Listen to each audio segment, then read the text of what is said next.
Namo tassa bhagavato arahato samma sambuddhassa. Namo tassa bhagavato arahato samma sambuddhassa. Namo tassa bhagavato arahato samma sambuddhassa.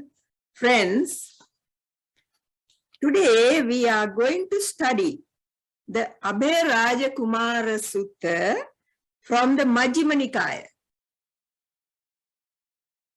Usually I do not go into the storyline, but here I think you may be interested in how and why the Buddha delivered this sutta. Abhaya is a son of King Bimbisara, and though the king was a devout follower of the Buddha and had attained Sotapatti or stream entry, this son is a follower of Nigantanatha Putta. When Prince Abhaya visited Nigantanatha Putta, he told Prince Abhaya to refute the Buddha's doctrine by asking a question. The question was, Venerable Sir, would the Tathagata utter speech that would be unwelcome and disagreeable to others?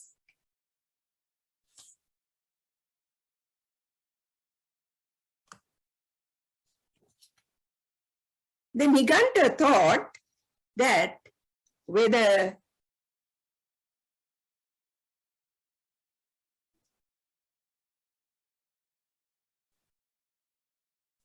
the Buddha answered yes or no, he could be defeated. So the prince went to the Buddha and invited him to his house for dana, and afterwards asked this question. So the Buddha's answer was, there is no one-sided answer to this question, Prince. Then the Niganta has lost in this, said the prince. So the Buddha inquired why he said so. And Prince Abhaya reported the whole conversation with the Nigantanatha Putta. Before going directly to the question, the Buddha explained through a metaphor when and why certain things happen. A little infant was lying on the prince's lap. The Buddha asked the prince, Abhaya, if by some mistake this child were to put a pebble in his mouth, what would you do? The prince answered, I would take it out. If not at once, I would hold his head with one hand and crooking the little finger of the other hand, take it out, even if blood is drawn from his mouth, because I have compassion for the child. When Prince Abhaya said this to the Buddha gave 6 types of speech, valuing them according to their truthfulness, usefulness, or uselessness, pleasantness or unpleasantness. Now see, the Buddha gave these 6 types of speech, valuing them on 3 counts. What are the 3? Truthfulness, usefulness or uselessness, pleasantness or unpleasantness.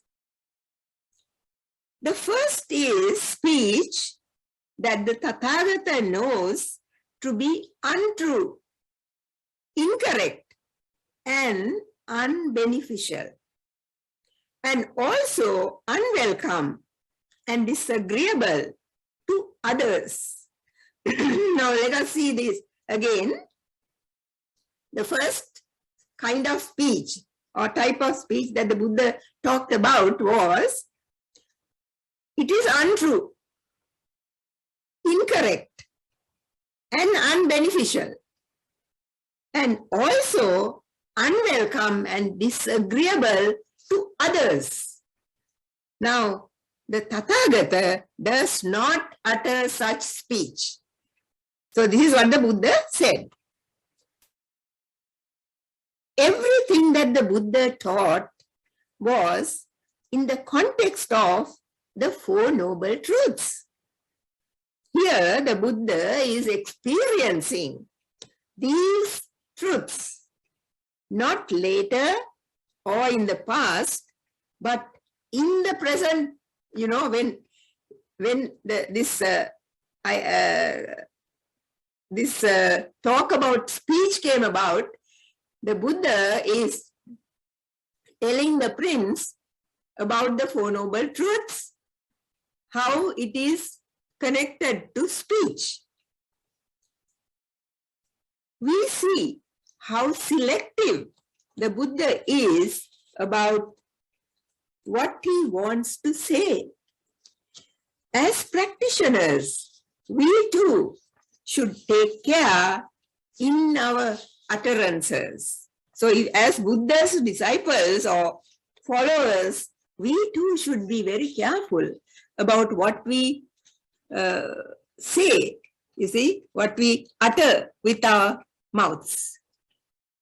The Buddha often says that conflicts arise between people because of false speech about others, which divides people from their friends and relatives. The Buddha recognized the immense power of words for both good and harm, and praised only righteous speech. Now that is about the first kind of speech. The second type of speech is known to be true. Now the earlier one was untrue, incorrect, and unbeneficial. Now this is known to be true and correct, but unbeneficial, not of any benefit to anybody, and also unwelcome and disagreeable to others. Others also do not like it. Such speech the Tathagata does not utter. The Buddha will never say such things. Though it's important to use truth always, there are times when we have to think of timeliness. Is this the time to say this? Timeliness. And now let us say, that is, if someone is in hospital and is very ill, when talking to the spouse of that person, to say the patient is dying is not kindly speech. We could soften the blow by being calm ourselves and speaking softly, using only gentle words. That doesn't mean that you have to say the untruth, but also you could, cover the truth in such a way that it does not harm the spouse. We could soften the blow by that way. One could wait because the truth may appear sooner or later. You see, if that person is to die, sooner or later the spouse will come to know. When answering questions, Buddha analyzes the plus and minus, the pluses and the minuses, right? Buddha's analytical way of dealing with speech is a model that we too could follow. We should analyze the situation and the outcome of our words before uttering them. This can apply to gossip mongers too. They are fond of talking about others' faults. Harmful speech decreases our chances of attaining wisdom. Now see how that affects us, you see. So, and stops clear thinking and socially divides people. Now, Sai Baba, have you heard of Sai Baba? I'm sure some of you would have heard of Sai Baba. He was a teacher. Now, of course, he's not living, but he was a teacher in the 20th century living in India, and many people, followed him. So he says, before you speak, ask yourself, is it kind? Is it necessary? Is it true? Does it improve on the silence? Now that means now all are silent, right? But I want to speak. So if I want to speak, I must be sure that my speaking is going to improve on the silence. Now that is the second type of speech. The third type of speech is true, correct, and beneficial, but is unwelcome and disagreeable to others. You know, some people don't like to like the truth, right? So there are some like that. The Tathagata knows the time to use such speech. Now that doesn't mean that the Buddha is not going to say that. Even if it is disagreeable and people don't want to listen to it, Buddha would say it at the correct time. When it is time to say it, he would say it. For instance, when monks spread incorrect Dhamma or behave badly, the Buddha does not hesitate to admonish them. What would he say? Moga Purusha, foolish man or foolish men, Buddha would say, and tell them where they have gone wrong, whether it's a view on their part or a quarrel. Like last time we discussed about a quarrel that sprang up between the monks. So Buddha would intervene and tell them.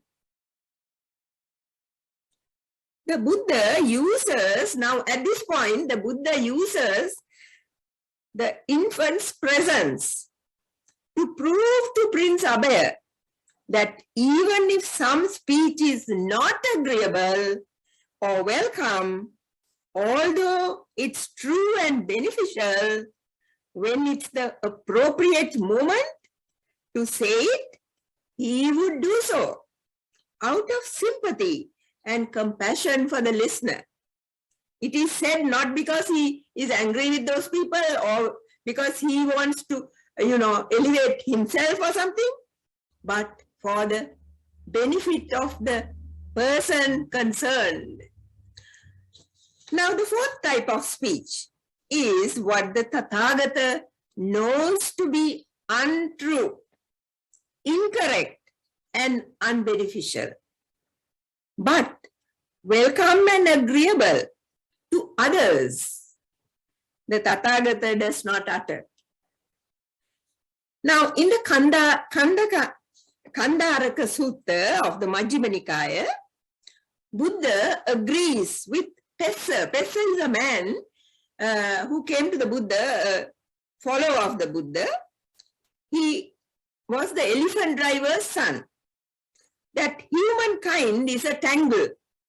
So Pessa came and told the Buddha that humankind is a tangle. So Buddha agrees with him But Pessa is the one who says that the animal is open enough. But we also know that, don't we? That animals, if they are angry, they will show you that they are angry. If they are friendly, they would be friendly. If they are, feeling sad, also they will show it. Now, there is a cat here, staying here. Now, the cat likes to come in here. I don't allow her. So she's jumping about and, trying to attract my attention so that I would open the door for her to come in. But I can't do that because she will jump about here. So now that is the way with animals. They show their liking or dislike or whatever they want. So anyway, that is not the way with the human beings. They can, hide their actual thoughts or ideas.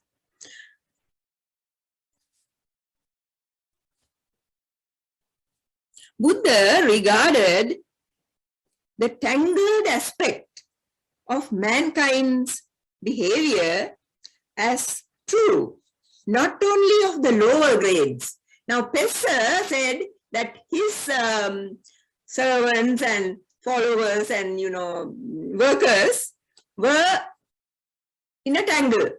So, Buddha says that not only in the lower grades, like the servants and the workers, but also kings, nobles, householders, merchants, and even his own monks were in a tangle. This is now, you know what a tangle is, don't you? It's a ball of thread that has got knotted up so that you can't get a thread out. So mankind is also like that. This is what makes existence a source of never-ending dukkha or suffering. By their ignorance of both the cause of that suffering and its remedy. The imperfections of the humans, like covetousness, unrighteous greed, ill will, anger, revenge, contempt, a domineering attitude, envy, avarice, deceit, obstinacy, and negligence, listed by the Buddha, are concerned with relationships and interactions with other people. These are mostly mental defilements. If these are given up, gladness, inspiration, mental tranquility, and concentration will develop, and the result would be a gaining in loving kindness, compassion, joy, and at the happiness of others, altruistic joy, and equanimity. Those are the 4 Brahma Viharas. You remember? That is Metta, Karuna, Mudita, and Upekha. So those are the qualities that you will get if you let go of all those other bad qualities.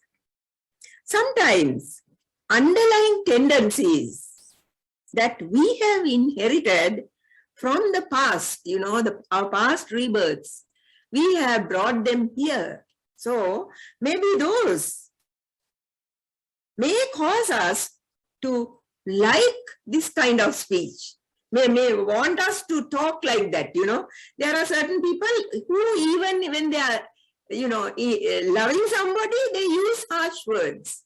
So to avoid making this mistake, we should learn the art of speaking as well as listening to our own speech. Now when we are speaking, sometimes we don't know what we are saying. But if we really listen to what we are saying, then we can always correct ourselves. The power and efficiency of mindfulness are directly related to how we live, speak, and act in society. And this in turn is due to the quality of our ethical life. While harmful speech will cause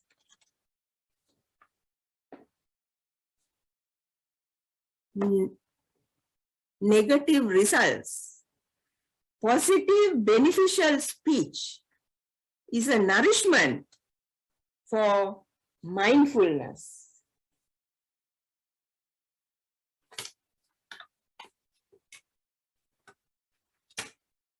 The fifth type of speech is true and correct, but unbeneficial and is welcome and agreeable to others. Now see, it is true and correct, but not of much benefit by saying it. But there are people who welcome such things. Such speech the Tathagata does not utter. One way that we could express our thoughts and feelings about others is through our speech. And the way we do so may promote harmony or disharmony. The Buddha sometimes admits that the vicious behavior of human beings was a deep source of concern, and it was difficult to change it. The Buddha encourages us to put ourselves in the shoes of others. It is for the sake of not doing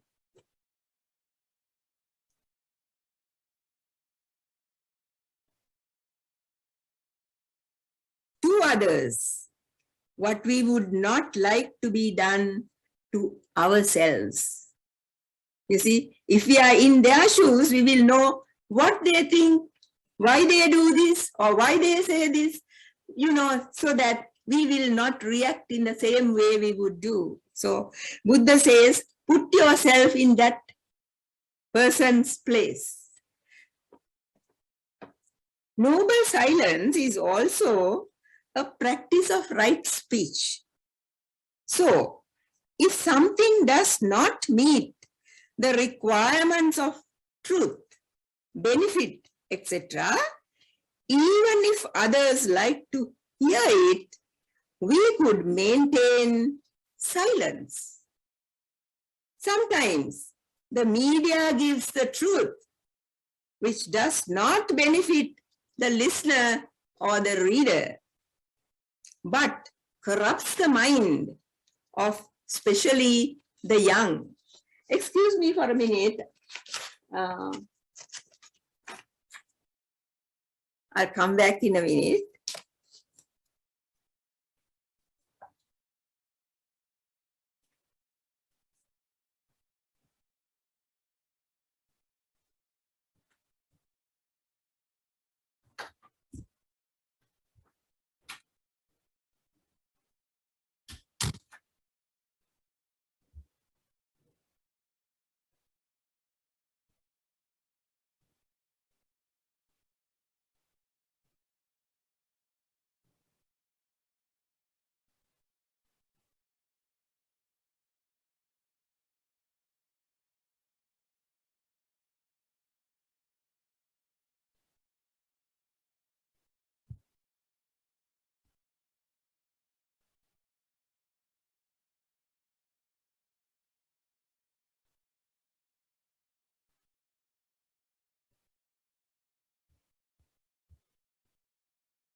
Sorry, thank you for your patience.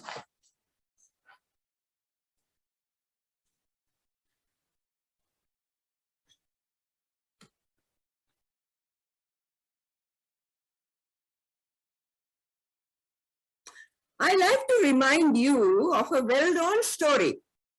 I'm sure you, or most of you know the story, but I want to point out a certain fact in that. That's why I took this. The only son of young Kisa Gautami had died. She thought he was sick and took him to many physicians, but no one could give life to the dead child. Finally, taking the body of the dead child, she went to the Buddha and asked him to cure him. You know, someone would have said that Buddha was a physician. So that he could prescribe some kind of, not medicine, but, you know, some way of lessening your sorrow. So that is why she went to the Buddha.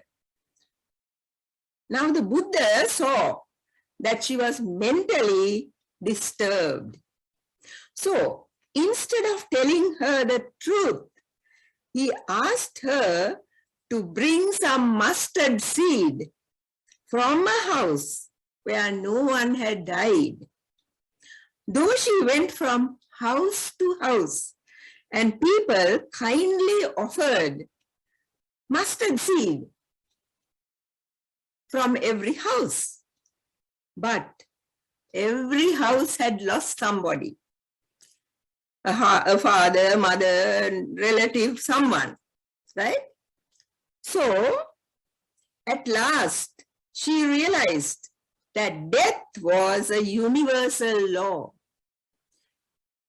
And she returned to the Buddha and asked to be ordained.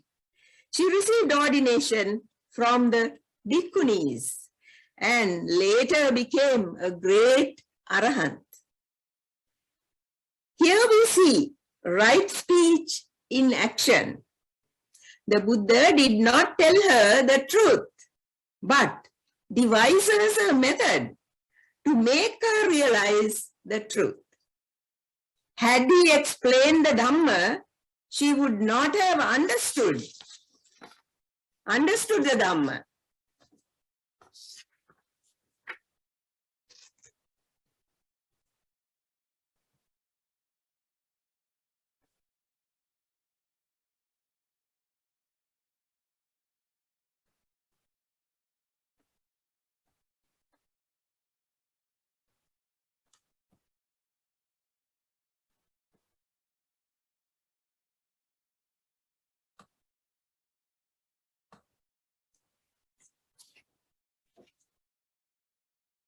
And she may have ended in total insanity. So that is why the Buddha, thinking of her, having compassion for her, did not tell the truth at that time, but made her realize the truth, right? So the Buddha used his wisdom to make Kisa Gautami realize the truth, as well as to make her sane again. This is the compassion of the Buddha. Last of all, the sixth type of speech is the truth, correct and beneficial, and is welcome and agreeable to others. The Tathagata knows the time to use such speech because he has compassion for beings. Now, this is one instance of his compassion. After Anathapindika died, he was born in Tusita heaven. He visited the Buddha and praised the Buddha, Dhamma, Sangha, and Venerable Sariputta, because Anathapindika was very fond of Venerable Sariputta. So, next day, the Buddha told the monks about the visit of Anathapindika to encourage them in the holy life and gain spiritual attainments like Anathapindika. Now I want to, usually I don't do this, but I want to read to you the last section of this sutta, because then it will complete the whole sutta. Now please listen. Now when Buddha has said all this, you know, the sixth type of speech, the prince who was listening said, "Venerable sir, when learned nobles, learned Brahmins, learned householders, and learned recluses, after formulating a question, then go to the Blessed One and pose it.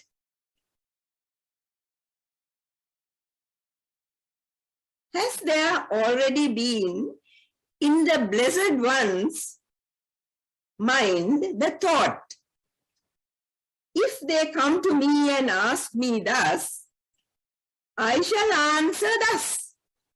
Or does that answer occur to the Tathagata on the spot?" Now you understand what he is asking. Do you have, before someone brings a question to you, do you think of a question and then make an answer and keep it for, you know, to tell the person? So, as to the prince, as to that prince, I shall ask you a question. In return, answer it as you choose. What do you think, prince? Are you skilled in the parts of a chariot? Yes, venerable sir, I am. What do you think, prince? When people come to you and ask, what is the name of this part of the chariot?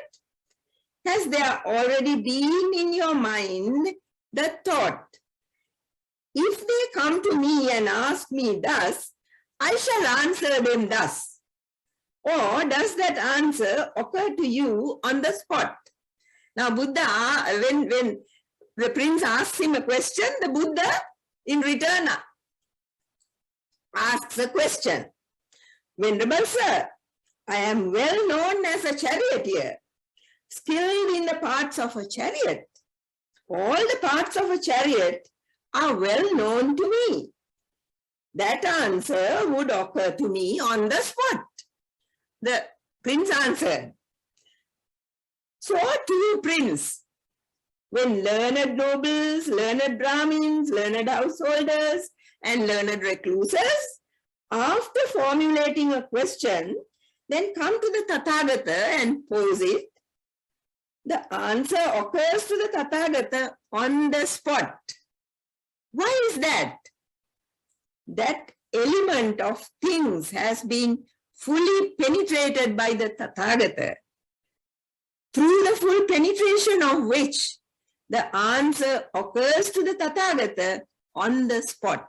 What it means is that that all the elements have been fully penetrated means the omniscience of the Tathagata, that he is enlightened. That is what he is showing.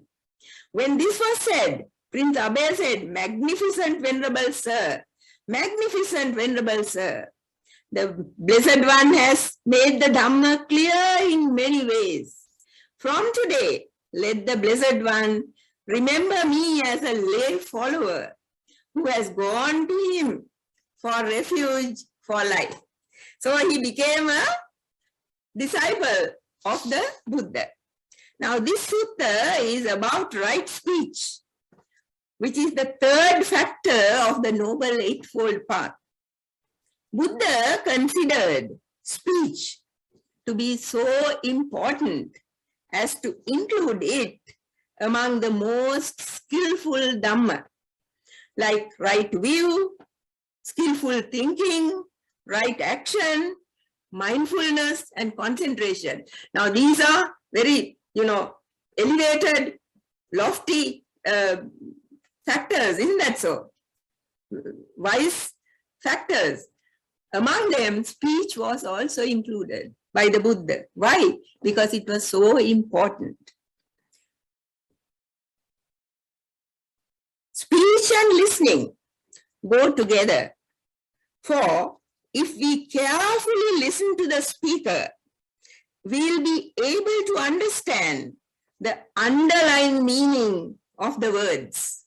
You see, now when someone says something, very often there is an underlying meaning which sometimes the listener does not find, So if you carefully listen, I'm sure we can find out.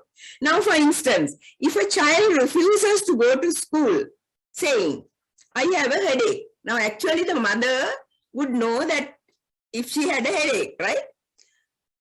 It could be because the teacher is not kind or the classmates bully the child. So we have to find out the reason for that. Also, speech shows what to look for in the Dhamma to preserve our sila or virtuous behavior. It tells us how to live peacefully in harmony with each other, which is the practice of morality. These principles can be applied to interactions, not only between individuals and families, but also communities, governments, and nations. Thank you. So now if you have any questions, please ask.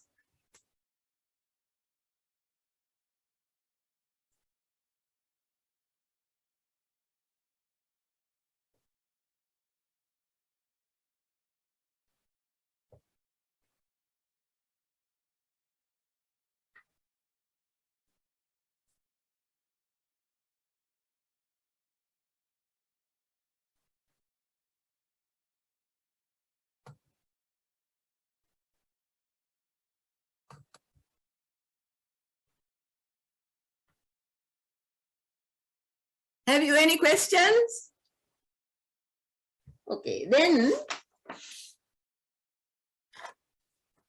shall we do a little meditation?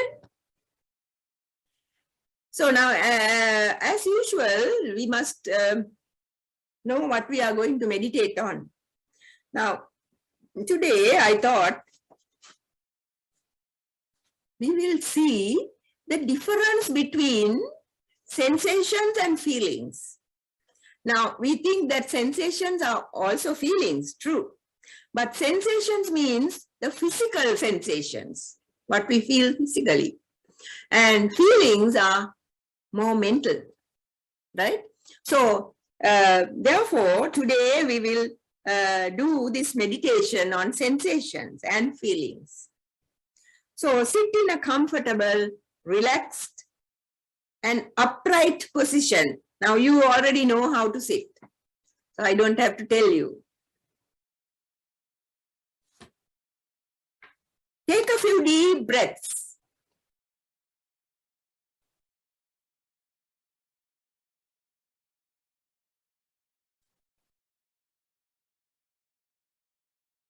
Now, allow the breathing to return to its normal rhythm and gently close your eyes and keep your hands maybe on your lap or on your knees. Now see the breath going in and out. See how it goes in and then comes out.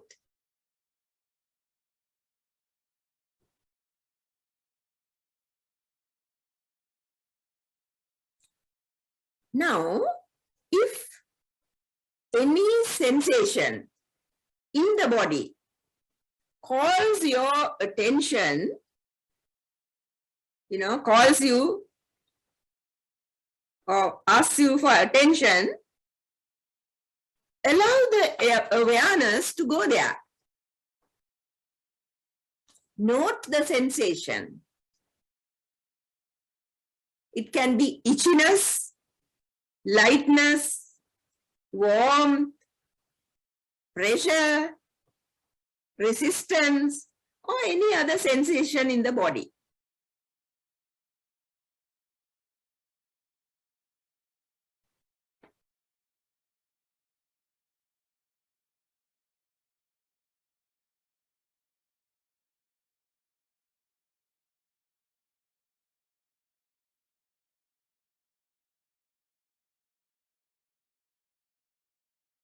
All these are bodily sensations, whatever. See where it is and what it is.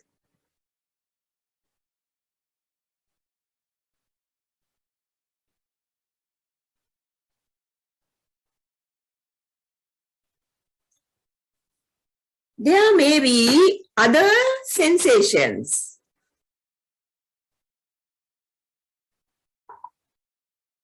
Like tingling or hardness. Now you might feel the hardness of the cushion or the chair on your buttocks. Softness. Notice it and let go of it. Just notice and let go of it.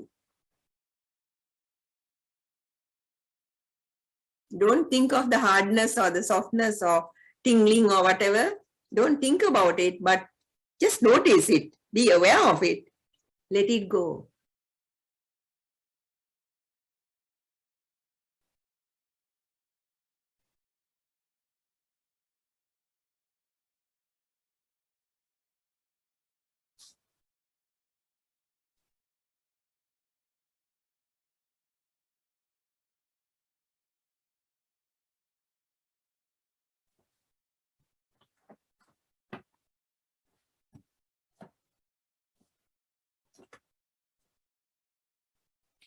Do you feel any judgments? Thoughts like, this is too hard for me. I don't like this. I doubt whether this is going to work. Things like that. Judging.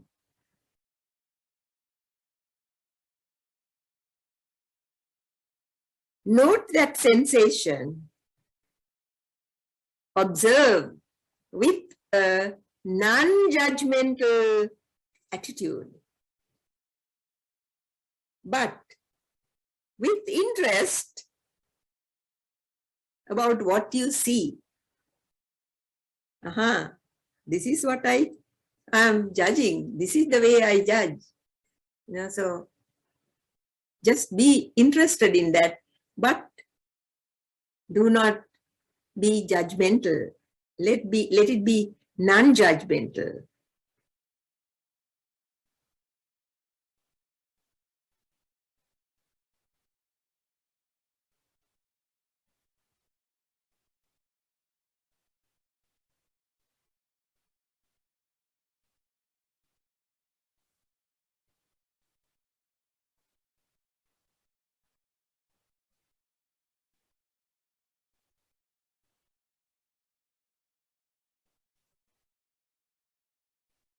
Now, if you feel any emotional feelings like grief, anger, happiness, worry, fear, many other things also might come.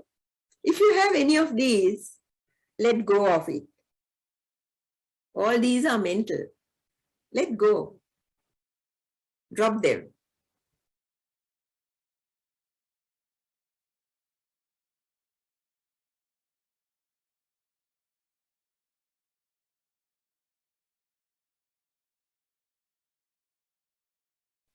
Just watch the mind and body process. How the mind and body come together to make all this for you.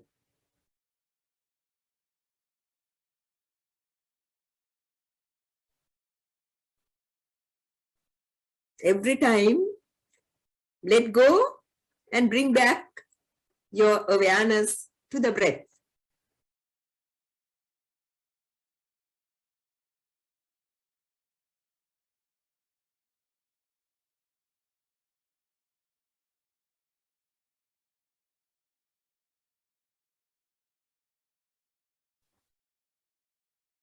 Now, see if any of the hindrances like sleepiness, restlessness, desire, or doubt, any of these, whether they come up.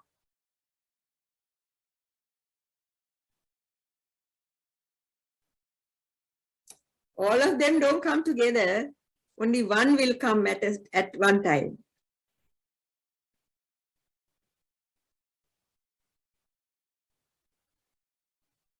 I'll say them again. Restlessness, desire, sleepiness, aversion, doubt. See if any of these come to your mind. See them clearly and let them go. Don't keep them.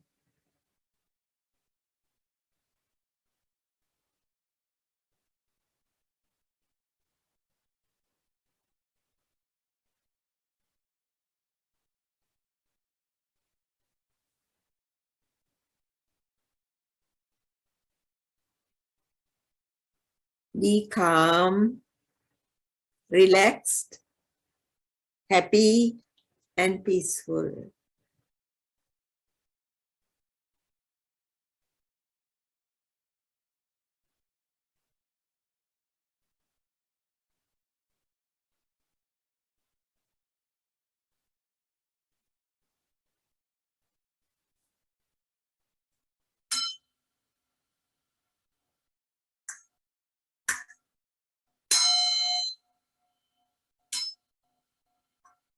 Slowly be aware of your surroundings and open your eyes slowly.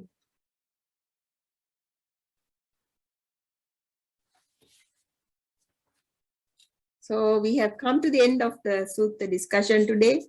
If you have any questions even now, please ask.